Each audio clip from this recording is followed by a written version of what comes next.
এখন বাজে 3:25, আর এই হচ্ছে আমার দুপুরের খাওয়ার থালা। পটল ভাজা, ও বাবা, ঠিক আছে, পটল ভাজা। আর মাছটা নেব, মাছটা নিয়ে নিই। মাছটা আমি অনেক কষ্ট, আমি খাই না মাছ, জানো তো। কারণ কি, মাছটা প্রায় ছেড়ে দিতে বাধ্য হচ্ছি। আমি ছেড়ে দিচ্ছি কারণ পাতে আমি তো মাছ আমাকে নিতেই হয়, কারণ আমার সব পুচকারা থাকে। দিদি ঝোলের বাটিটা নিয়ে যাও, নিয়ে যাও। এই যে ইনি থাকে, হ্যাঁ বাবা দাঁড়াও, এই যে হ্যাঁ ইনি, এই যে উঠে পড় উঠে পড় উঠে পড়, কোনো ব্যাপার না, তোদেরই তো ডাইনিং টেবিল। আর তুই চলে আয় এখানে। আরেকজন কোথায় গেল? মিঠি, মিঠি আয়। তো এদের সব দিতে হয়, তার জন্যে আমি মাছটা নিই, কারণ মাছটা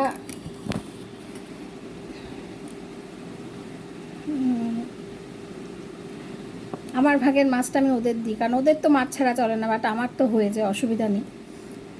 আমার এই পটল ভাজা, টক ডাল এনাফ, একটু আলু ভাজা হয়ে যায়। ও আজকে গুড ফ্রাইডে, ছুটি হওয়ার কথা ছিল বিয়াসের বাবার, কিন্তু ছুটি হয়নি, কারণ কালকে রাতে জানি না কোন ইমার্জেন্সি ফোন এলো, আর ও চলে গেল। ফুল টিমকে ফোন করলো আসার জন্যে, বললো যে পিডাব্লিউডির সব রকম ছুটি ক্যান্সেল হয়েছে, সিএমের জরুরি তলব, সব চলে গেল। ও ফুল টিম নিয়েও অফিস করছে। তো এটাই হয়, আমাদের বাপের বাড়ির সব প্রাইভেট ফার্ম, আমার বাবাও চাকরি করতেন প্রাইভেট ফার্মে। তো আমার না একটা ধারণা ছিল অ্যাবাউট গভর্নমেন্ট যারা সার্ভিস করে তাদের সম্পর্কে, যে ওই যে নচিকেতার একটা গান ছিল না, আমরা যখন ছোটো ছিলাম, দপ্তর 12 বাজে 2 বাজে টিফিন, দেখা যোগ 3 বাজে সিগন্যাল গ্রিন, জুতো को तलाश पाओ, जीवन है दूर छाओ, रह गए कुर्सी बेचारी, यूं ही नजरें चुरा के मैंने कदम बढ़ा के 4 बजे घर को सवारी, मैं मुलाजिम हूँ सरकारी। খুব রাগ হতো জানো, আমার বাবার অর্ধেক সময় কোম্পানি বন্ধ থাকতো। বাবা বিভিন্নভাবে সংসার চালাতো, সেটা নয়, আমাকে ভালোভাবে বিয়েও দিয়েছে বাবা, নিজের বাড়িও করেছে বাবা, কি মশা, সেটা নয়। আসলে বৈভবটা কোনো দিন দেখিনি। বাবা প্রচুর জায়গা ঘুরিয়েছে, কিন্তু বৈভবে বড় হয়নি কোনো দিন। তো সরকারি কর্মচারীদের ওপর আমার একটা কোথাও গিয়ে একটু রাগ ছিল। এইবারে এখন ভাগ্য যার যেখানে, আমার বিয়ে হলো, আমার বর সরকারি অফিসার। তো যেটা ধারণা, কেন আমি প্রসঙ্গটা তুললাম, সেটা হচ্ছে যে আমার ধারণাটা না অনেকটা ভেঙে গেছে। কেন ভেঙে গেছে? এর বাবাকে দেখে, মানে আমার হাজব্যান্ডকে দেখে, বিয়াসের বাবাকে দেখে। কাজ পাগল মানুষ। আমরা যখন শিলিগুড়ি ছিলাম তখন আর সাইটে যেত, বিভিন্ন জায়গায় সাইটে যেত, এবং ওর একটা নাম যে না, দত্ত সাহেব কাজ করে। শত্রুও ছিল ডিপার্টমেন্টে প্রচুর, তো প্রচুর কাজ করেছে। এখানে এসে আমি বললাম না, এখানে আসার পরে একটা বাড়িতে গৃহপ্রবেশে গেছি, আমাকে বলেছে পিডাব্লিউডির ইঞ্জিনিয়ার, তো ঘুষের পয়সার সংসার চলে। তখন আমি একটা কথাই বলেছিলাম, যে আমি এটা একটা ছাড়া একটা ব্লগে কথাটা বলি, যে আমি আমার বরের ভবানী ভবনে কোথায় বসে নাম ধাম দিয়ে আমার ফেসবুকে পোস্ট করা, চলে যাবে খবর নেবে কেমন অফিসার। বিশ্বাস করো, আমার এই ছোটো ঘর, প্লাস্টিকের টেবিল, আমার কিন্তু ধারণাটা না সত্যিই বদলে গেছে। কারণ সৎ মানুষও আছে পৃথিবীতে, এবং তাদের ফ্যামিলির কিন্তু এরমই জীবন হয়। হ্যাঁ, আমার কিন্তু একটা নাইটি ছিঁড়লে তবে একটা নাইটি কিনি, ঠিক আছে। আর দেখো, এই যে অফিসে চলে গেল, আজকে তো সব জায়গায় ছুটি, যেতে হয়েছে, তার কাজ আগে, বলেই দেয় আমার কাজ আগে, ফ্যামিলি তারপর পরিবার। তো যাই হোক, যেটা বলার জন্যে আমি আজকে ব্লগে বসলাম, যে সেটা হচ্ছে যে কালকে আমি একটা ভুল ইন্টারপ্রেট করেছি, সেটা একদম উচিত হয়নি। ব্লগটা ক্লোজ করার পরে আমার মনে হচ্ছে আরে আমি তো ভুল করেছি। সেটা হচ্ছে এলি এলি লামা সাবাক্তানি, মানে হচ্ছে যখন 3টের সময় প্রভু যিশুকে ক্রুশবিদ্ধ করা হচ্ছে, এবং যিশুর সাথে ঈশ্বর পিতার লিঙ্কটা ছেড়ে যাচ্ছে, কারণ লিঙ্কটা না ছাড়লে তো ওনার মৃত্যু হবে না, লিঙ্কটা তো ছাড়তেই হতো। ওটাই বলেছে যে ঈশ্বর পিতা তুমি আমায় কেন ছেড়ে দিলে। ওই জাস্ট ফ্র্যাকশন অফ সেকেন্ড লিঙ্কটা ছাড়লো, যিশু নিজের আত্মাকে সমর্পণ করলেন ঈশ্বরের কাছে, তারপরে আবার জুড়ে গেল। ঠিক আছে, একটু কিছুক্ষণের জন্য উনি বলেছেন যে ঈশ্বর পিতা তুমি আমায় কেন ছেড়ে যাচ্ছ। এটা হচ্ছে এলিয়েনি লামা সাবাক্তানি। তো এটা আমি কালকের ব্লগে না ভুল করে বলেছিলাম যে উনি বলেছেন, এটার মানে হচ্ছে উনি বলেছেন ঈশ্বর পিতা এরা জানে না কী করছে, তুমি এদের ক্ষমা করো। সেটা আলাদা, এটাও উনি বলেছেন যে তুমি এদের ক্ষমা করো। তা ক্রুশবিদ্ধ অবস্থায়, আর সবথেকে বড় কথা হচ্ছে ঈশ্বর ওনার সঙ্গে সব সময় ছিলেন, কি তা বলে কি ওনার যন্ত্রণা ব্যথা কিছু কম হতো না। কারণ শুক্রবার ওনাকে ক্রুশবিদ্ধ করা হয়, বৃহস্পতিবার সারা রাত উনি প্রার্থনা করেছেন, এবং প্রার্থনা করার সময় ওনার ফোঁটা ফোঁটা না ঘাম রক্ত হয়ে ঝরছিল। আর উনি বলছিলেন যে পিতা যদি সম্ভব হয় এই পেয়ালা তুমি আমার সামনে থেকে সরিয়ে নাও, আমার ইচ্ছাতে নয় তোমার ইচ্ছাতে। মানে উনি বুঝতে পারছিলেন যে কতটা যন্ত্রণা সহ্য করতে হবে, উনি তো মানুষ ছিলেন। তো এটা উনি বুঝে উনি পিতাকে বলেছিলেন। আর ওনার যে সব থেকে ক্লোজ ছিল 12 জন সদস্য, মানে 12 জন বন্ধু, মানে বন্ধু বলো, শিষ্য বলো, ভালোবাসার মানুষ বলো, 12 জন শিষ্য, তারা কিন্তু ওনার সাথে কেউ ছিল না। ওনার সব থেকে প্রিয় যে শিষ্য জিহুদাই ওনাকে ধরিয়ে দিয়েছিল, এবং উনি সেটা জানতেন। তো এই হচ্ছে সিনারিও। মানে আমরা যারা ঈশ্বরের পথে আছি আমাদের দুঃখ কষ্ট হয়তো অনেকটাই বেশি সহ্য করতে হয়, কারণ আমি এই কারণেই আরও বেশি এখন অনেকটা পরিণত হয়েছি। আগে একটুতে খুব অস্থির হয়ে যেতাম। যবে থেকে প্রভু যিশুকে জেনেছি তবে থেকে আমি কিন্তু এটা আমি জানি যে কষ্ট কিন্তু ওনাকেও সহ্য করতে হয়েছে প্রচুর। আর ঈশ্বর পিতা এর জন্যেই, যারা ঈশ্বরের পথে আছে তারা অনেক বেশি কষ্ট সহ্য করে। তবে হ্যাঁ, ঈশ্বর আবার আমাদের একটি করে, আমাদের কিন্তু সহ্যের মধ্যেই রাখে।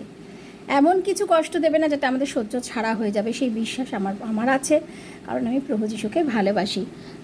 সো এখন প্রায় 4টে বাজতে যায়, খেয়ে নি বুঝলে। যদি রাত্রিরে আসতে পারি ব্লগ শেষ করব। আর ঝড় বৃষ্টি হবে। দিদি জলের মেশিনটা বন্ধ করো গো, ভরে গেছে কিন্তু মেশিনটা। একটা জিনিস দেখাই, সেটা হচ্ছে আরেকজনকে দেখাই, ভিঙ্কিকে দেখলে, ঘটুকে দেখলে, এটা হচ্ছে আমার পরিজান। মানে আমি হচ্ছে খাবো আর পরিজান এখানে বসে থাকবে না, সেটা তো হয় না, থাকবে। আর আমার এই যে আমার ছোট ছেলে এখানে শুয়ে আছে, ভিঙ্কু ওইদিকে তলায় আছে। তো ওদের জন্যই আমি মাছটা নিয়ে বসি। আর সত্যি কথা বলতে আমি খাবো ওরা খাবে এরকম ব্যাপারটা হয় না, একটু বাজেট করে তো চলতে হয়। তো সেই জন্যেই ঠিক আছে। তো ভালো থেকো আর সুস্থ থেকো। যদি ব্লগ শেষ করতে সময় পাই তাহলে ব্লগ শেষ করতে অবশ্যই আসবে। মনটা আজকে একটু কষ্ট লাগছে, ভালো লাগছে না। ঠিক আছে, খেয়ে নি কেমন। এখন বাজে রাত 11টা 25। মোটামুটি সব কাজ শেষ সারাদিনের, শুধু নিজের খাওয়াটা বাকি। খাবো, তারপরে আবার ওদের একটুখানি ফিসকাস দিয়ে শোবো। আর সবার খাওয়া হয়ে গেছে, বাচ্চারা সবাই বাইরে চলে গেছে, মাঝরাত দিয়ে সব জানলা দিয়ে ঢোকে। আজকের দিনটা এভাবেই কেটে গেল। সারাদিন অনেক কাজকর্ম, তোমরা কে কী কাজ করলে। আর আমাদের আর ঘরের বউদের সকালবেলা উঠেই ভাবতে হয় কী কী খাবে, তারপরে সব কিছু সামলে নিজের জন্যে আর কোথায় সময়, তাই না? নিজের জন্যে যে খুব একটা সময় দরকার সেটাও নয়, পরিবারের সবাই ভালো থাকলে সেটাই আমাদের ভালো লাগা, পরম পাওয়া। তো আজকের ব্লগটা এই পর্যন্তই। যখনই প্রার্থনা করি, বাইবেল পড়ি, বারবার ক্ষমার কথা আসে। বারবার আমি একটা ভার্স পড়ছিলাম যেখানে পৌল বলেছে, যেমন সেন্ট পলস, যাকে পৌল বলা হতো, সেন্ট পৌল কিন্তু ছিল, আগের নাম ছিল শৌল। মানে উনি খুব অত্যাচারী ছিল, উনি যিশুর বিশ্বাসীদের একদম সহ্য করতে পারত না, প্রচণ্ড টর্চার করতো। বিশ্বাসী দেখলেই, যিশুকে মানে দেখলেই টর্চার করতো, খুব মারধর প্রচুর করতো। এটা কিন্তু হয়েছিল যখন যিশুকে ক্রুসিফাইড করা হয়েছিল। যিশু 3 দিন পরে পুনরুজ্জীবন পেয়েছিলেন এবং আবার তিনি স্বর্গে ফিরে গেছিলেন ওনার শিষ্যদের রেখে, তখনকার কথা। প্রচণ্ড মানে মারধর করতো। তো একদিন পৌল সবে বিশ্বাসীদের উপর অত্যাচার করে প্রায় শখানেক বিশ্বাসীদের মেরে ফিরছেন, নিজের রাজ্যে ফিরছেন, নিজের জায়গায়। হঠাৎ একটা যেরকম আছে অ্যাকর্ডিং টু বাইবেল, যে একটা প্রান্তরে হঠাৎ একটা ঝলকানি আলোর উনি দেখতে পেলেন আর উনি অন্ধ হয়ে গেলেন। আর বলা হলো যে শোল শোল, তুমি কেন এটা করছো, কেন আমার বিশ্বাসীদের কষ্ট দিচ্ছ? তখন উনি বলেছিলেন যে আপনি কে? তখন উনি বলেছিলেন আমি সদাপ্রভু ঈশ্বর। তো এই যে ওনার ভেতরটা পরিবর্তন এলো, যেরকম আমি অনেকটা কানেক্ট করি যখন সম্রাট অশোক চণ্ডাশোক ধর্মাশোকে পরিণত হয়েছিলেন, প্রচুর খুন করার পর প্রচুর, মানে খুন মিন্স তখনকার দিনে তো যুদ্ধ, খালি রাজ্যের পর রাজ্য জয় করছেন আর প্রচুর মার্ডার, প্রচুর রক্ত দেখার পরে উনি কিন্তু পুরোটাই বুদ্ধ ধর্ম গ্রহণ করেছিলেন এবং পুরোটাই উনি ধর্মাশোকে পরিণত হয়েছিলেন। ওনার জীবনে একটাই বাণী ছিল, অহিংসা। বুদ্ধং শরণং গচ্ছামি, ধর্মং শরণং গচ্ছামি, সঙ্গং শরণং গচ্ছামি, আর প্রধান ওনার মেইন ছিল হচ্ছে অহিংসা। তেমনি কিন্তু এই বাইবেলে আমি পৌলকেও দেখলাম, পৌলের কিন্তু বিশাল একটা পরিবর্তন আসে এবং পৌলকে বলা হয় যে তুমি অননীয় বলে একজন আছে, অননীয় বলে একজন তোমার কাছে আসবে এবং তোমাকে নিয়ে যাবে একজনের বাড়িতে, তুমি আমায় কথা দাও, তোমাকে তো অন্ধ করে দিলা, তো তুমি কিছু করতে পারবে না, তুমি আমায় কথা দাও, তোমার চোখের দৃষ্টি আমি ফিরিয়ে দেবো, কিন্তু তুমি আমার মানে বিশ্বাসীদের অত্যাচার করবে না। এবং পৌল তখন বিশ্বাস করেছিল, তখনই উনি প্রভু যিশুকে গ্রহণ করেছিলেন। আর তারপরে ওনার চোখের ভেতর থেকে আর কি অননীয়কেও বলা ছিল যে অমুক জায়গায় একজন আছে, তুমি তাকে নিয়ে এক শিষ্যের বাড়ি যাও, উনি যিশুকে বিশ্বাস করেছেন। তখন অননীয় কিন্তু ওনার চোখের ওপর হাত দেয় আর চোখ থেকে যেন আঁশের মতো কী একটা পড়ে যায় এবং উনি দেখতে পায়।